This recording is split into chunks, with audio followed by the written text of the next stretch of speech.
ഉദ്ധരേദാത്മനാത്മാനം ആത്മാനമവസാദയേത് ആത്മൈവാത്മനോ ബന്ധു ആത്മൈവരിപുരാത്മനഃ. ഗീതയിലെ ഒരു പ്രധാനപ്പെട്ട ശ്ലോകമാണിത്. അവനവൻ്റെ മനസ്സിനെ ഉയർത്താനും താഴ്ത്താനും അവനവന് മാത്രമേ കഴിയൂ.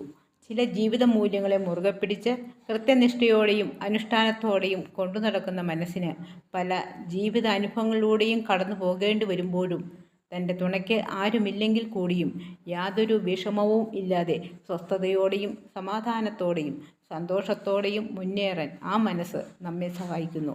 ഈ മനസ്സാണ് നമ്മുടെ ബന്ധുവായി തീരുന്നത്. എന്നാൽ യാതൊരു ജീവിത മൂല്യവുമില്ലാതെ ജീവിക്കുന്ന ഒരു വ്യക്തിക്ക് ഒരു ചെറിയ ജീവിത പ്രശ്നം ഉണ്ടാകുമ്പോഴേക്കും അയാൾ ആകെ തളർന്ന് ആ പ്രശ്നത്തെ നേരിടാനുള്ള കഴിവ് പോലുമില്ലാതെ അവശനായി തീരുന്നു. ഇത്തരത്തിലുള്ള മനസ്സാണ് അയാൾക്ക് തൻ്റെ ശത്രുവായി തീരുന്നത്. കാരണം മനസ്സ് തളർന്ന ഒരു വ്യക്തിക്ക് നേരെ നിൽക്കാൻ പോലും ത്രാണി ഉണ്ടാവില്ല.